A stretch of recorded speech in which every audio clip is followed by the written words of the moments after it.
Untuk itu mari saya mengajak kita membuka dari Bilangan pasal yang ke-6, ayat yang ke-24 sampai dengan ayat yang ke-26. Karena bagian firman Tuhan ini tidak terlampau panjang, saya senang sekali mengajak Bapak Ibu semua untuk membacanya bersama-sama saya bagian firman Tuhan yang terdapat dalam Bilangan pasal yang ke-6 ayat yang ke-24 sampai dengan ayat yang ke-26. 24 sampai dengan 26. Mari, kalau kita sudah temukan bagian firman Tuhan ini, kita akan membaca bersama-sama bagian firman Tuhan ini. Ya, Tuhan memberkati engkau dan melindungi engkau. Tuhan menyinari engkau dengan wajahnya dan memberi engkau kasih karunia. Tuhan menghadapkan wajahnya kepadamu dan memberi engkau damai sejahtera. Bapak Ibu serta saudara yang dikasihi Tuhan, bagian firman Tuhan ini seringkali diucapkan ketika kita akan mengakhiri ibadah di dalam doksologi. Apakah bagian firman Tuhan ini masih relevan untuk diucapkan? Padahal kalau kita mau melihat sejarah dan latar belakang daripada isi doa berkat ini ditulis pada zaman Musa dan Harun. Ya, kalau kita tahu bahwa Alkitab saja baru ditulis itu tahun 1400 sebelum Masehi. Berarti doa berkat ini sudah diucapkan kurang lebih 1600 sebelum Masehi. Dan kalau kita sekarang hidup di abad 21, berarti sudah ribuan tahun. Ya, sudah hampir 2.600 tahun. Tetapi apakah masih relevan untuk kita pakai sebagai doa penutup di dalam ibadah kita? Apakah ini cuma sekedar pemanis saja kalau setiap kali pendeta menutup lalu ditutup dengan doa berkat ini? Saya katakan tidak, saudara-saudara yang dikasihi Tuhan. Saya coba menyelidiki bagian firman Tuhan ini di dalam teks aslinya. Wah, luar biasa. Karena di dalam teks aslinya, doa ini diucapkan itu dalam bentuk hipil. Dalam bahasa Ibrani kalau bentuk hipil itu, kalau bahasa Inggris itu ada pembagian waktu. Past tense, present tense, ya. Past tense, present tense, future tense, ya. Kalau di dalam Ibrani itu, kata hipil itu berarti dalam bentuk sekali diucapkan, maka itu berlaku terus-menerus. Ya. Dan waktu Harun mengucapkan ini sebagai wakil dari orang Lewi. Kita tahu ada 12 suku Israel dan satu suku yang dikhususkan untuk melayani Tuhan di Bait Allah, yaitu suku Lewi. Dan Harun sebagai pemimpin yang mengucapkan doa berkat ini dan diucapkan dalam bentuk hipil. Ya, artinya ketika itu diucapkan, berkat yang diucapkan itu tidak hanya berlaku waktu zaman Harun dan waktu zaman di mana umat Tuhan sedang dibawa keluar dari Mesir, tetapi doa ini berlaku sampai detik ini. Luar biasa, Bapak Ibu serta saudara yang dikasihi Tuhan. Sehingga saya berani untuk menyampaikan ini. Tetapi masalahnya, banyak sekarang hamba-hamba Tuhan atau orang-orang yang melayani di gereja terlampau berani. Dia mengangkat tangan dan menyebutkan doa berkat ini. Padahal bukan hak dia. Karena ketika doa berkat ini diucapkan oleh Harun, dan tidak semua orang suku Lewi pun bisa mengucapkan doa berkat ini. Karena doa berkat ini diucapkan dalam level yang sangat tinggi. Sehingga bukan hanya sekedar kita angkat tangan, lalu kita mengucapkan kalimat demi kalimat yang ada di tempat ini. Bukan itu. Ya. Oleh sebab itu, maka saya ingin mengajak kita untuk memahami lebih jauh apa yang menjadi makna daripada doa berkat ini. Saudara yang dikasihi Tuhan, saya kira setiap kita kalau berbicara tentang berkat, pasti kita senang. Ya. Kenapa senang? Karena orientasi kita itu mungkin hanya terpaku dan mungkin hanya berpikir dalam kaitannya dengan berkat secara jasmani atau materi. Ya. Nah, bukankah itu sesuatu yang menjadi kerinduan setiap kita kalau kita berbicara tentang berkat, maka arahnya itu hanya sebatas berkat finansial, berkat jasmani, berkat materi. Wah, sangat miskin sekali kalau kita terjebak dengan konotasi berbicara tentang berkat identik dengan materi, identik dengan berkat-berkat secara fisik dan jasmani. Untuk itu saya mengajak kita melihat apa yang dimaksudkan oleh Tuhan. Karena dua berkat ini Tuhan yang berinisiatif, bukan manusia yang berinisiatif. Ya, Tuhan yang berinisiatif bahwa Dia adalah Yahweh, Tuhan atas umat Tuhan, sehingga Dia mau memberkati umatnya. Jadi bukan inisiatif daripada manusia, tapi inisiatif dari Tuhan. Nah, apa yang Tuhan inginkan? Supaya umatnya menerima berkat-berkatnya. Itu yang saya mau sampaikan kepada kita semua pada sore hari ini. Saudara, ada 3 kata kerja di dalam firman Tuhan ini. Ya, ada 3 kata kerja di dalam firman Tuhan ini. Dan firman Tuhan ini ditulis dalam bahasa Aramaik yang sangat indah sekali. Yang sangat bagus sekali, ya. Yang sangat bagus sekali. Sehingga kalau kita perhatikan ada 3 kata kerja di sini yang harus menjadi konotasi penekanan daripada isi dari doa berkat ini, saudara. Yang pertama yaitu kata Tuhan memberkati engkau dan melindungi engkau. Dalam bahasa Ibrani menggunakan kata barechah, ya. Kata barechah itu sama dengan bless. Ini sebenarnya sejalan dengan apa yang tertulis di dalam Kejadian pasal 27 ayat 10. Ketika Yakub menerima berkat dari Ishak, walaupun dengan cara menipu kakaknya Esau, tapi berkat itu diberikan oleh Ishak kepada Yakub dan berkat itu tidak bisa ditarik lagi. Ya. Nah, itu yang dimaksud.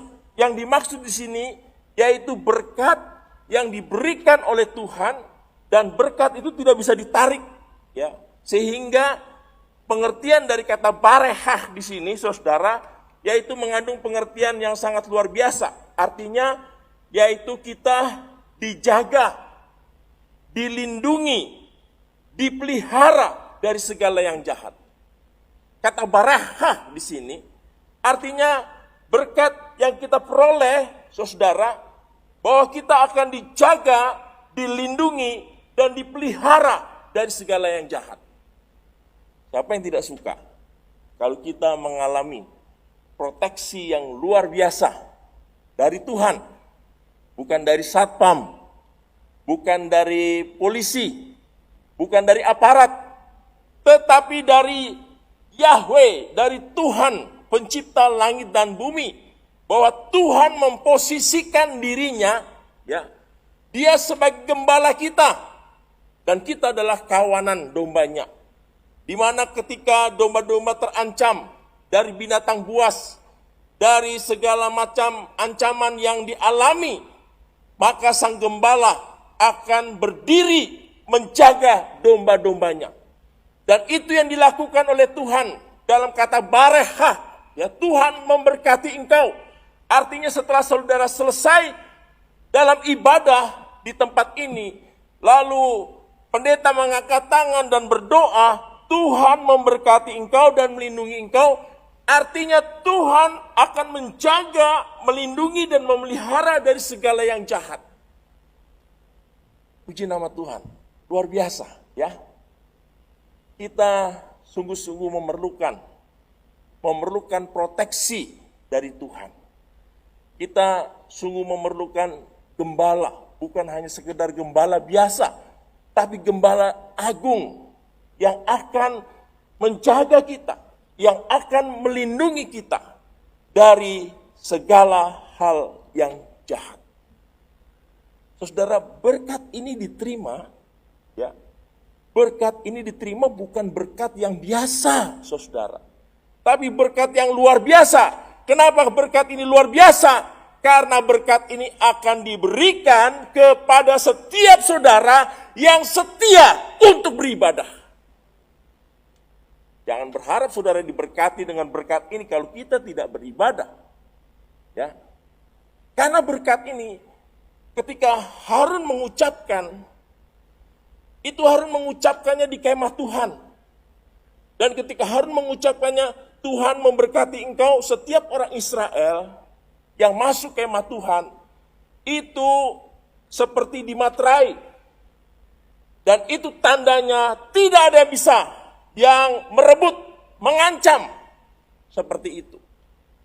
Dan itu hanya terjadi bagi kita yang setia beribadah kepada Tuhan. Amin, saudara. Amin. Gak peduli ibadahnya cuma 30 orang, gak peduli ibadahnya cuma 20 orang, 3 orang pun tidak peduli. Kalau berkat ini diucapkan, maka berkat ini menjadi materai bagi kehidupan saudara.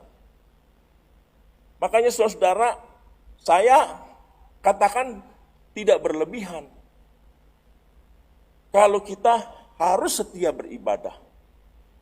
Dan ketika doa ini diucapkan, maka berkat yang pertama, barekah itu menjadi bagian kehidupan kita. Bahwa Tuhan akan menjaga, melindungi, memelihara dari segala yang jahat. Dia menempatkan dirinya sebagai gembala dan kita adalah kawanan dombanya. Itu yang pertama, saudara. Tuhan memberkati engkau. Indah sekali bagian firman Tuhan ini. Bagi orang-orang yang setia beribadah. Tapi kalau tidak beribadah, berkat ini tidak berlaku. Ya, itu yang dimaksudkan oleh firman Tuhan ini. Hal yang kedua, kata kerja yang kedua yang dikatakan di dalam bagian firman Tuhan ini, yaitu ayat yang ke-25. Ya, di situ dikatakan Tuhan menyinari engkau dengan wajahnya dan memberi engkau kasih karunia. Ya, saudara, kata menyinari di sini, ya, itu kata yaer. Kata yaer itu satu kata yang begitu sangat dalam sekali. Karena kata yaer di sini yaitu berbicara mengenai orang-orang yang dipilih oleh Tuhan, yang berkenan kepada Tuhan untuk bisa masuk di dalam persekutuannya. Ya. Nah, dalam hal ini berbicara tentang Musa. Musa adalah orang yang dipilih oleh Tuhan, yang berkenan kepada Tuhan. Sehingga tidak sembarangan orang yang bisa bersekutu dengan Tuhan. Karena ketika kita melihat Tuhan, melihat kemuliaannya, banyak orang yang tidak tahan. Tetapi Musa, dia bisa 40 hari bersama-sama Tuhan di atas gunung Sinai ketika dia menerima hukum Taurat. Dan dikatakan ketika Musa turun, wajahnya bersinar, saudara-saudara. Bersinar oleh karena kemuliaan Tuhan yang dialami oleh Musa. Sehingga, saudara yang dikasih Tuhan, berkat yang kedua yang kita alami, yaitu kata yaer. Bagaimana kita menjadi orang-orang pilihan Tuhan yang berkenan kepada Tuhan. Sehingga Tuhan menyinari kita. Ya, kata menyinari di sini artinya saudara, yaitu bagaimana Tuhan di sini dikatakan Dia yang memperhatikan kita. Dikatakan Tuhan yang memperhatikan kita dengan kasih karunia-Nya dan keselamatannya. Luar biasa, saudara. Hanya orang-orang yang berkenan, yang dipilih oleh Tuhan, yang bisa masuk di dalam persekutuannya, yang ada bersama-sama Tuhan di dalam kehidupan yang intim dengan Tuhan. Itu yang dimaksudkan. Saudara-saudara yang dikasihi Tuhan, kata Yair di sini, yaitu orang-orang yang disinari, yang menyinari kita, ya kita disinari, itu orang-orang yang benar-benar Tuhan berkenan kepada kita. Saudara ingat, apa yang dikatakan di dalam Matius pasal yang ke-7 ayat 21. Itu satu kalimat yang menurut saya cukup mengerikan. Karena banyak orang menganggap dirinya layak. Banyak orang menganggap dirinya itu layak untuk datang kepada Tuhan. Tapi dalam Matius 7 ayat 21 katakan, banyak orang berseru Tuhan, Tuhan, Tuhan. Tetapi apa yang dikatakan? Tetapi aku tidak mengenal engkau. Wah, ngeri sekali, saudara. Ketika kita merasa pede, ya, percaya diri, bahwa kita sudah melayani Tuhan, bahwa kita sudah habis-habisan untuk Tuhan, bahwa kita sudah memberikan segala sesuatu untuk Tuhan, bahwa kita sudah memberikan semua yang terbaik dalam hidup kita kepada Tuhan. Pada saat nanti Tuhan katakan, aku tidak mengenal engkau. Wah, ngeri sekali, saudara.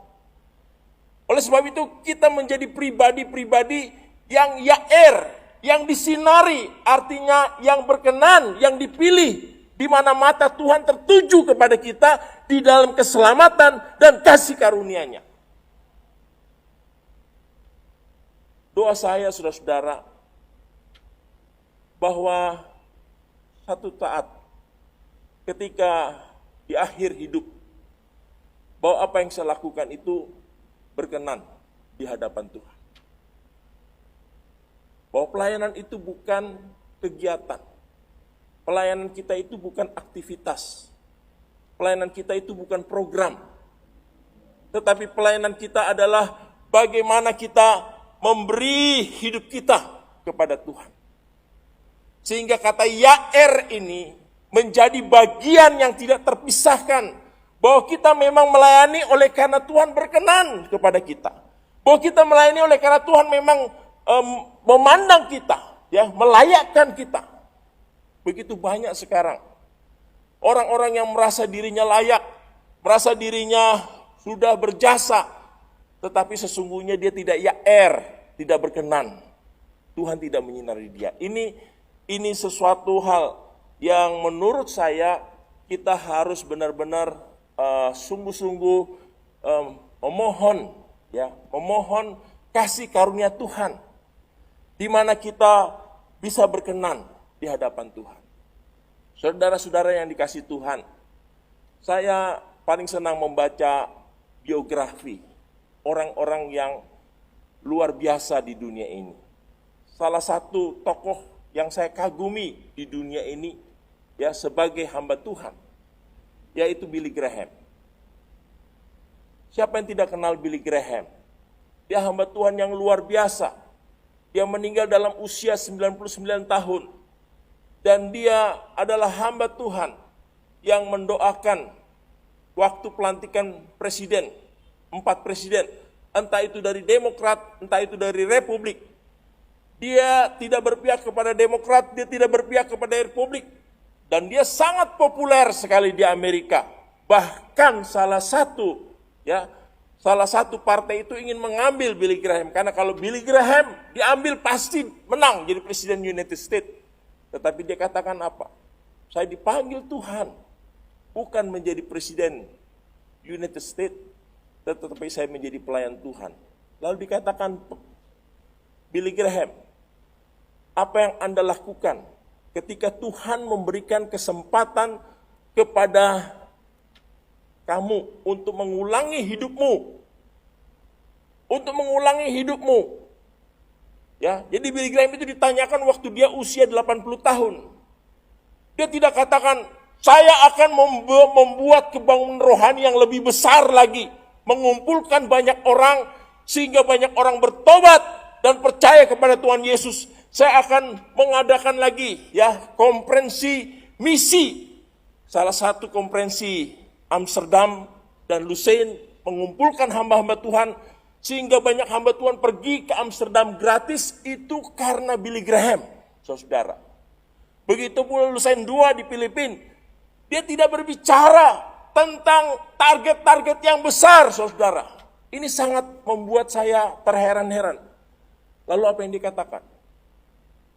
Dia cuma katakan begini, kalau andai kata saya diberikan kesempatan untuk mengulang hidup saya lagi, dia tidak akan melakukan seperti pikiran mungkin kebanyakan orang-orang, memikirkan hal yang besar-besar, seolah-olah berjasa buat Tuhan. Dikatakan apa? Saya akan lebih dalam lagi untuk memiliki persekutuan yang intim dan dalam dengan Tuhan. Itu kerinduan saya. Sehingga saya rasakan bahwa kehidupan saya masih kurang untuk memiliki persekutuan yang intim dan dalam dengan Tuhan. Maka satu motonya yang sangat terkenal di dalam bukunya yang luar biasa, Rahasia Kebahagiaan, dia katakan apa? Aku menganggap satu hari yang gagal kalau aku belum bisa menikmati firman Tuhan untuk hari ini. Luar biasa. Aku menganggap satu hari yang gagal kalau aku belum bisa menikmati firman Tuhan untuk hari ini. Itu Billy Graham. Kalimat itu menggaung, saudara, dari tahun ke tahun dan luar biasa. Itulah orang yang yair. Kita tidak berbicara tentang kehidupan Musa. Mungkin, itu kan Musa, Pak. Itu Musa tuh nabi, levelnya sudah tinggi. Tapi saya berbicara tentang pribadi Billy Graham. Ini orang yair, yang berkenan, yang disinari oleh Tuhan. Saudara, saya kira setiap kita rindu untuk kita menjadi orang-orang yang berkenan, yang disinari oleh Tuhan. Sehingga keselamatan dan kasih karunia tidak bisa dipisahkan di dalam kehidupan kita. Karena kita yair, menerima berkat yair itu, saudara. Luar biasa. Untuk itu saya rindu, rindu sekali. Kita boleh kembali membangun relasi secara pribadi, personal yang intim dengan Tuhan. Saya yakin apa yang kita mau kerjakan, apa yang kita mau lakukan, pasti Tuhan akan tunjukkan jalan. Saudara ingat, waktu Salomo belum jatuh dalam dosa, ketika dia diangkat menggantikan Daud, apa yang dilakukan? Dia tidak langsung membangun tentaranya untuk menghadapi musuh. Dia tidak membangun ekonominya. Dia tidak akan mengumpulkan orang-orang hebat. Apa yang dilakukan?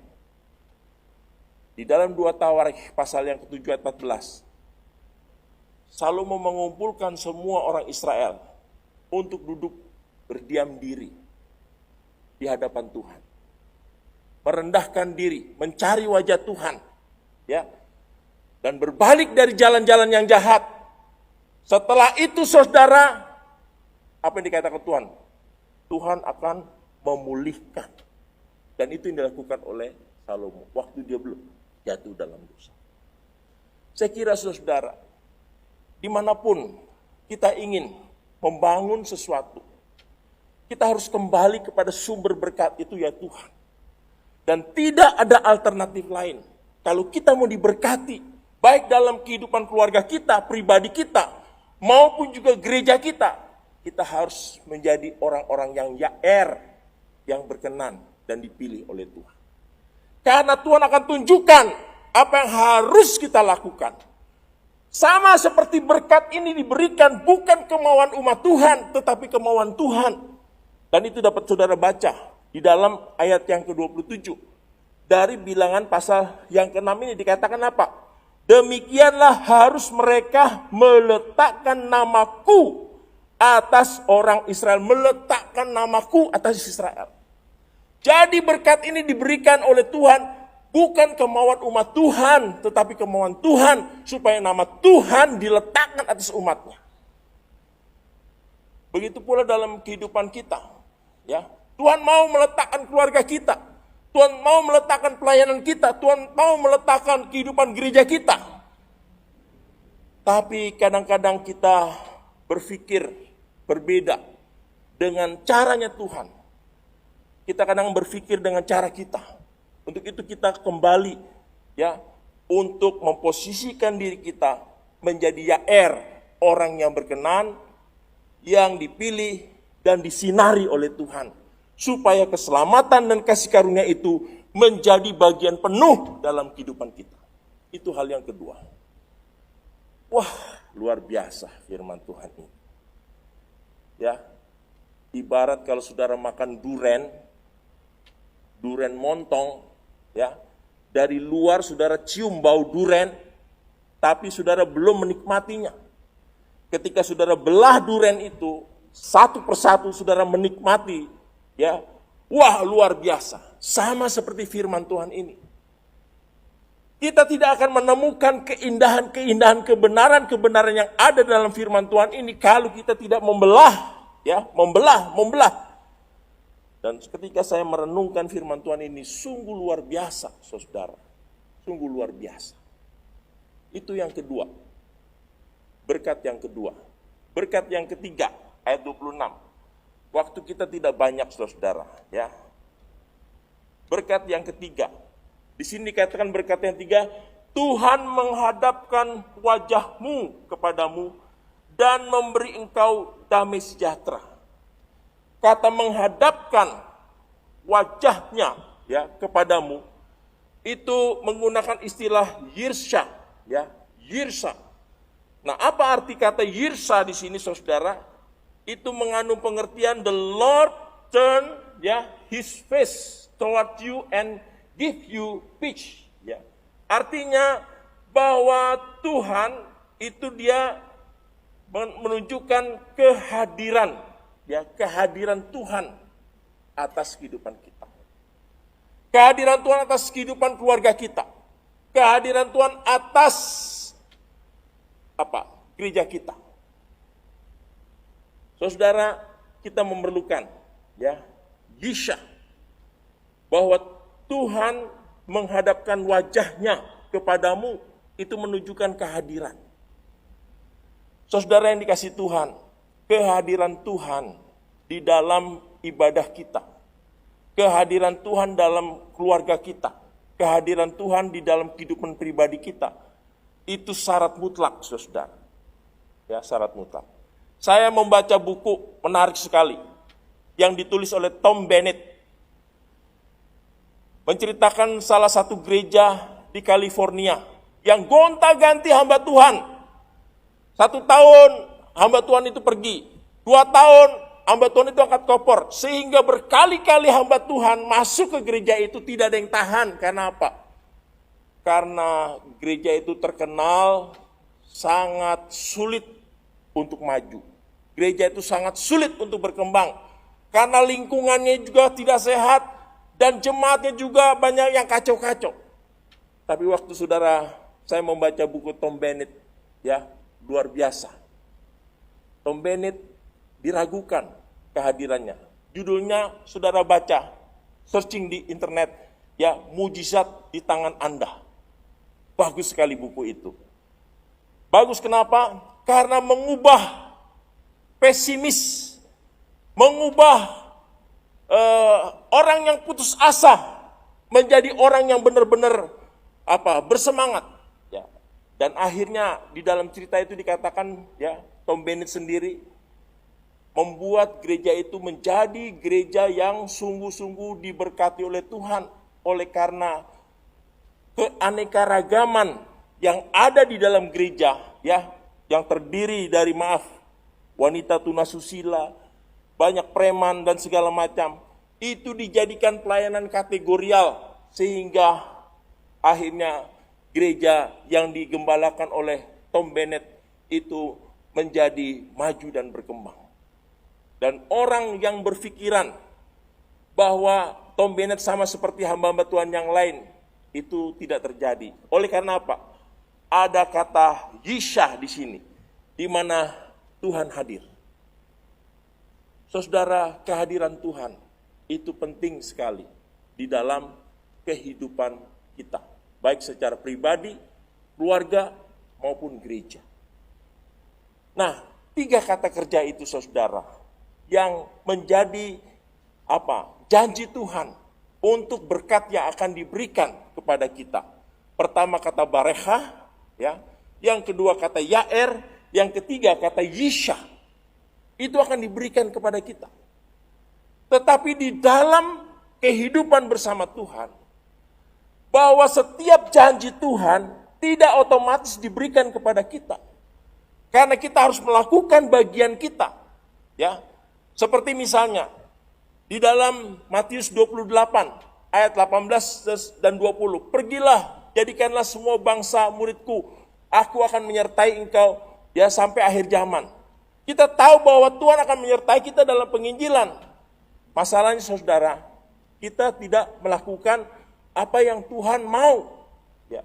Begitu pula berkat ini akan kita terima di dalam kehidupan kita tatkala kita beribadah. Karena berkat ini bisa kita terima kalau kita beribadah, dan ketika kita beribadah di akhir daripada ibadah kita, berkat ini diucapkan oleh imam, dan itu dalam bentuk hipil. Waktu Harun mengucapkannya, dan itu berlaku sampai detik ini. Amin, saudara dikasih Tuhan. Jadi ini bukan sekedar kalimat-kalimat yang tertulis mati di dalam Bilangan pasal 6 ayat yang ke 24 sampai 26.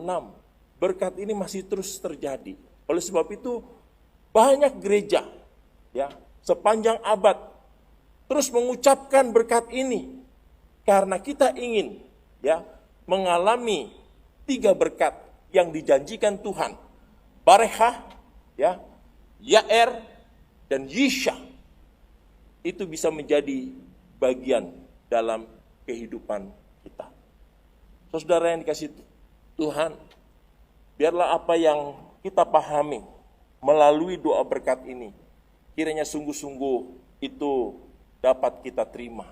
Asal kita melakukan apa yang menjadi bagian kita.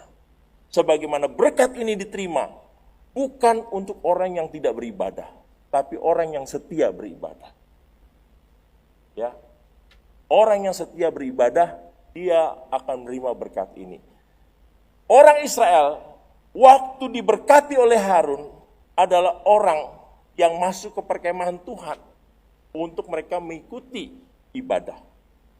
Jadi sama, bahwa berkat ini akan kita terima ketika kita tutup ya di dalam di dalam ibadah kita, maka itu akan berlanjut di dalam kehidupan kita. Yang pertama, ya, Tuhan akan menjadi gembala kita. Dia akan melindungi, menjaga kita. Itu yang dimaksud dengan barekah. Lalu Tuhan akan menyinari kita. Kita menjadi orang yang berkenan kepada Tuhan. Ya, dia menjadi memberikan kita Yair. Kita menjadi orang-orang yang berkenan. Dan yang ketiga, bahwa Tuhan akan memberikan kita berkat yang ketiga, yaitu Yishah, artinya kehadiran Tuhan di dalam kehidupan kita. Ya. Firman Tuhan di dalam Roma pasal 8 ya ayat 35-36, kalau Tuhan ada di pihak kita, siapa lawan kita? Ya. Apa yang menjadi kesulitan kita pada akhir-akhir ini? COVID-19 atau masalah-masalah pekerjaan ekonomi? Kalau kata Yishah ini, Tuhan ada di pihak kita, Tuhan bisa membalikan semua kondisi yang kelihatannya tidak ada harapan, menjadi ada harapan. Oleh sebab itu saudara, jangan sampai kita kehilangan ya apa yang menjadi doa berkat di dalam Bilangan pasal 6 ayat 24 dan 26 ini. Kiranya melalui kebenaran firman Tuhan ini, biarlah kita sungguh boleh menerima apa yang menjadi janji